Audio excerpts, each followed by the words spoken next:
Hello everybody, welcome back to my channel. Today we're going to be talking about my rabbit Chai and how she developed a head tilt, as well as how we're able to nurse her back to health. My hope is that this will be very informative for you because when my rabbit developed this head tilt, I was lost, and while there were quite a few videos out there, I found that a lot of them didn't help me, so I hope that this video does help someone out there. Now first things first, what is a head tilt? Well, a head tilt is also called torticollis. Spelling is here.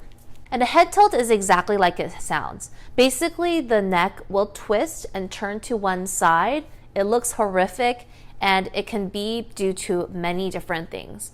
Among the reasons why a rabbit will develop this include stroke, some sort of illness, caniculi, an ear infection. There can be so many different reasons why a rabbit will develop a head tilt. But let's go ahead and back it up a little bit. What happened? In the morning, I checked in on the rabbits and they seemed both fine. They were playing and eating well.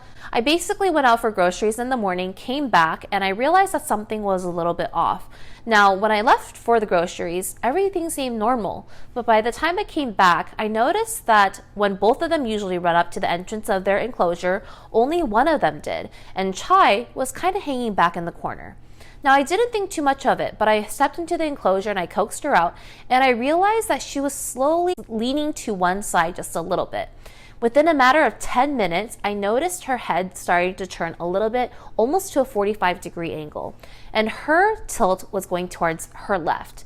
Other than the head tilt, within a matter of a few minutes, I also noticed that she occasionally was stumbling just a little bit. Within a matter of about 30 minutes, she had developed a full 45-degree tilt, and within almost about an hour or two, she developed a 90-degree tilt to her left. So what did we do? Well, we decided to try some home remedies, and that is a big mistake on our part. What I did was I went onto YouTube and I looked at other YouTubers and any suggestions that they had regarding a head tilt.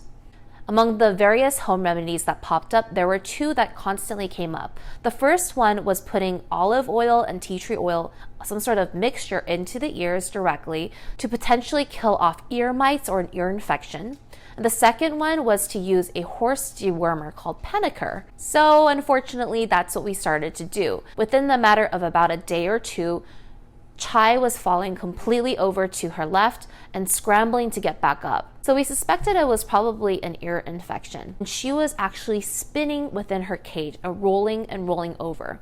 Now, if you can imagine a crocodile in the water trying to kill its prey, that's kind of what it looked like. She was falling over and then spinning in place in one direction constantly. And on top of everything, sometimes she would urinate out of fear and be rolling in her own feces and urine. So that wasn't very fun. And then trying to put in the olive oil into her ears, she just became this really bad matted mess. We also did order Panicer, which you can get online through Amazon, but please don't do this. We were doing these home remedies, but why did we go to the vet? Well, around the fourth day, we noticed that things were getting really, really bad. We were feeding her through syringes with water, a little bit of hay, as well as crushing up some of her pellets and making a paste out of it and feeding it to her through that. Now, I firmly do believe that kept her alive for the first 4 days, and luckily there were no huge issues in terms of her GI system. What we did notice was that something was really wrong with her eyes, and I found out that she was doing something called panning. Now, basically what that looks like is she'll try to focus on one thing, but she can't, and her eye will constantly move in one direction up and down. With COVID-19 happening, there was actually a really long wait time. Hey guys, Editing Cayla here. I just wanted to explain one thing. So basically, when we tried to set up an appointment for Chai to be rushed to the hospital, they told me that we could only do an emergency visit, and that was going to be almost $1,000. It was like $250 for the emergency appointment itself, and then like $850 to do like an MRI and like additional money for an x-ray. It was just a lot. So we decided to make an appointment. However, they booked us out for like 3 weeks. Now, I was sure that Chai was going to die within 3 weeks. So what I did was I called in every single day until there was actually a cancellation and we're able to pop in that spot. So that's how we're able to go. And just note that by the time we got to the vet, Chai had made significant, and I'm saying significant progress. So she looked a lot better in this clip. back to the video. So I'm here at the Center for Bird and Exotic Animal Medicine that's in Bothell, Washington. I know she looks pretty bad right now, but she's actually doing a lot better. Hi, baby. And the reason why she looks so nasty right now is because we have been treating her pretty much at home for potentially ear mites or an ear infection. Hi. So yeah, she's actually doing really well, eating, drinking well, but as you can see, she's still got that crazy head tilt. So the vet told me that most likely she was suffering from either two things. The first one is an ear infection, and the second thing was E. caniculi. Now, before you freak out, because E. caniculi is a parasite, the vet told me that about 80% of domesticated rabbits, yes, domesticated, I'm not talking about wild rabbits, but domesticated rabbits have E. caniculi, which is a parasite that messes with their nervous system. Now, the majority of rabbits won't show symptoms of E. caniculi unless something goes a little bit awry. For example, if the rabbit has a stressful trigger, it could actually cause the E. caniculi to flare up and cause issues. What was the treatment and how much should it cost? Now, the course of treatment that we decided on was the most cost-efficient one. Now, the vet told me that if we were to properly diagnose and run all the tests, it would be upwards of $2,000.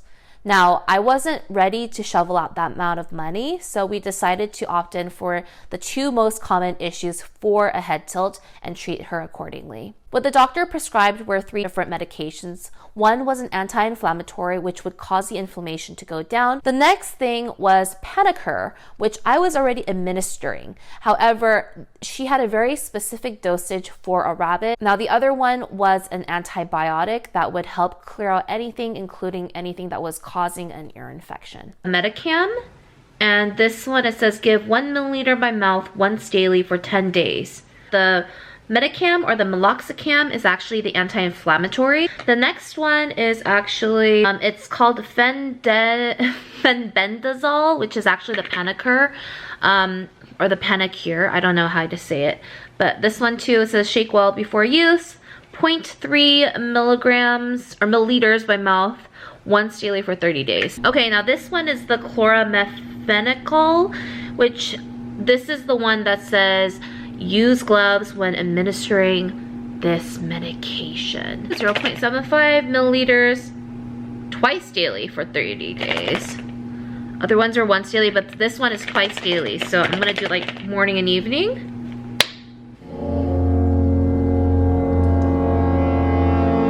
Basically, how we administered the medication was that they give you these little syringes.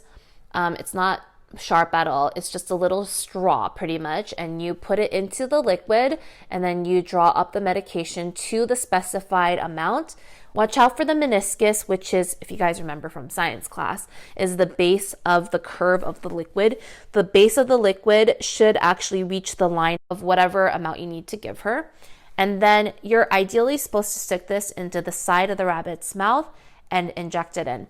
Now, the reason why we stopped doing that was sometimes it would get into her nose. It was really bad. So what we decided to do was sprinkle it on top of her favorite fruits and vegetables, and we would just sprinkle it almost like a dressing and mix it in, and she would take it that way. Now, the whole treatment cost about, I would say, $300. It was $220 for that first visitation, and then the rest was to have a follow-up appointment, as well as get a little bit more of Panicur, which was one of the medications that she was on.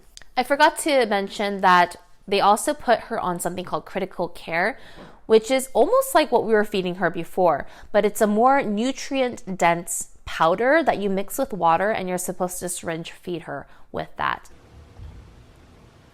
Hey, she's eating it. Must be yummy.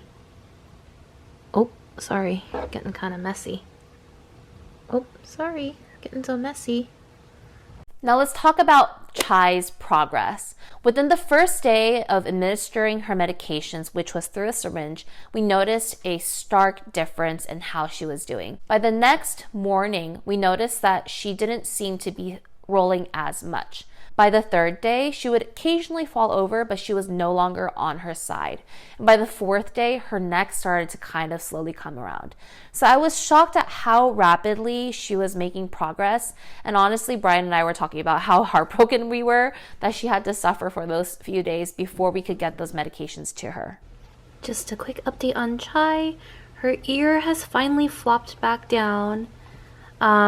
The other side of her face is still a little swollen looking. So I'm going to ask the vet about that when I go see her again. But yeah, just trying to keep this area as clean as possible. Not letting her out of this enclosure for now. But yeah, as you can see, eating well, drinking well, still giving her meds, all that good stuff. So what are some lessons learned? Now, don't be like us and wait until 5-6 days out to take her to the vet. Rabbits are incredibly fragile, and really waiting 1 or 2 days can really be detrimental to their life. You might not be as lucky as us, and your rabbit might not be as lucky as Chai. I feel like people wouldn't really expect that or suspect that she had a head tilt at all. So, yeah, doing pretty good. Don't follow whatever these people put up on YouTube that say, do this home remedy and do this. It could actually be incredibly dangerous. For example, the Panicur that I was giving Chai was too much for her body weight and size. And I was just following whatever a girl had posted up on YouTube regarding how much Panicur she was giving her rabbit. Now, it seemed to work for her, but what the vet told me was giving her the inaccurate amount of Panicur could actually cause your rabbit to develop a resistance to it.